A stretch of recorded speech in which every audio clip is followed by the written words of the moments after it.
नमस्कार, मैं डॉक्टर अजीत भारती आज फिर आपके लिए हिंदी विषय के अंतर्गत डायरी लेकर आया हूँ। तो डायरी लेखन में हम डायरी का अर्थ, डायरी की परिभाषा, डायरी लेखक एवं रचनाएं। तो चलो फिर शुरू करते हैं। तो पहला प्रश्न आपका इस प्रकार से ये रहा। तो पहला दिया, डायरी किसे कहते हैं?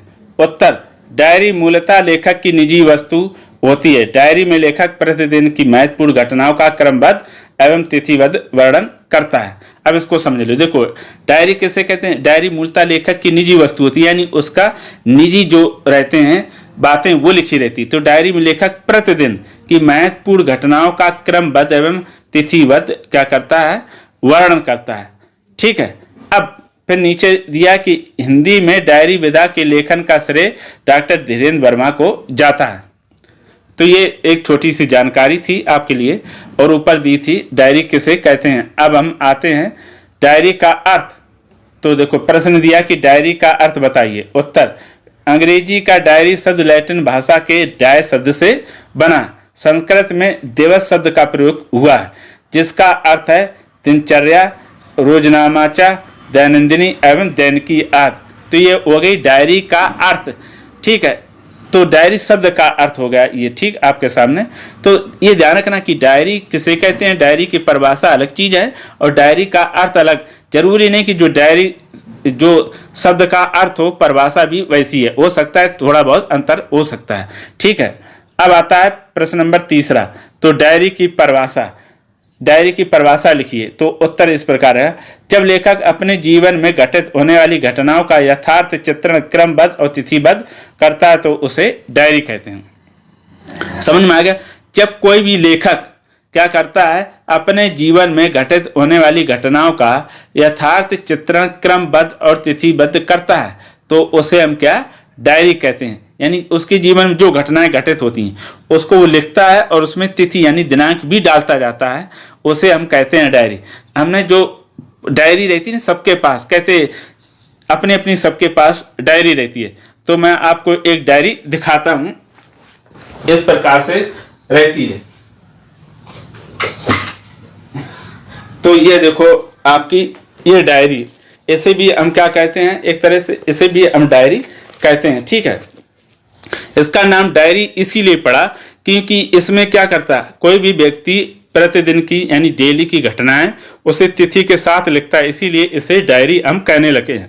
वास्तव में डायरी ऐसे नहीं कहते हैं, बल्कि इसमें जो लेखन की कला होती है उसको हम डायरी कहते हैं। तो ये बात आपको समझ में आ गई होगी कि वास्तव में डायरी किसे कहा जाता है। अब फिर और दिए परिभाषा एक और, डायरी वह घटना है जिसमें लेखक प्रतिदिन की घटनाओं का तिथिवार और क्रमबद्ध वर्णन करता है। तो एक ये भी डायरी की परिभाषा हो गई। अब आता है डायरी के कितने प्रकार हैं। तो ये प्रश्न नंबर 4। उत्तर, डायरी के लेखन के 4 प्रकार हैं। पहला वास्तविक डायरी, दूसरा काल्पनिक डायरी, तीसरा व्यक्तिगत डायरी और चौथा साहित्यिक डायरी। अब वास्तविक डायरी कौन सी होती है? जिसमें कोई भी लेखक अपने जीवन की सच्ची यानी वास्तविक घटनाओं को क्या करता है, तिथि क्रमबद्ध और तिथिबद्ध लिखता है, वो कहलाती है वास्तविक डायरी। अब काल्पनिक डायरी किसे कहते हैं? जिसमें लेखक कल्पना के माध्यम से वर्णन करता है, उसे हम कहते हैं काल्पनिक डायरी। ठीक, उसमें भी तिथि यानी क्रमबद्ध और तिथिबद्ध लिखता है। फिर आता है व्यक्तिगत डायरी। व्यक्तिगत डायरी वो होती है जिसमें वह सिर्फ निजी बातों को लिखता है क्रमबद्ध और तिथिबद्ध के अनुसार। फिर चौथा आता है साहित्यिक डायरी। साहित्यिक डायरी उसे कहते हैं जिसमें लेखक साहित्य से संबंधित प्रतिदिन और दिनांक के साथ तिथिबद्ध लिखता है, उसे कहते हैं साहित्यिक डायरी। तो ये आपके सामने होगी डायरी के 4 प्रकार और संक्षेप में उनका परिचय। अब आता है आपके सामने हिंदी के प्रमुख डायरी लेखक एवं उनकी रचनाएं। तो देखो, पहले हेडिंग डलेगी प्रमुख डायरी लेखक और दूसरी तरफ रचनाएं। कहने का मतलब ये कि डायरी लेखक और डायरी से संबंधित रचनाएं। तो पहला आपके सामने ये रहा। पहला कौन है, इसको हम थोड़ा ऊपर कर लें। पहला है ना, पहला आपका रहेगा हरवंश राय बच्चन। तो इनकी डायरी का नाम क्या है? प्रवास की डायरी। ये क्या है? रचना है और डायरी रचना।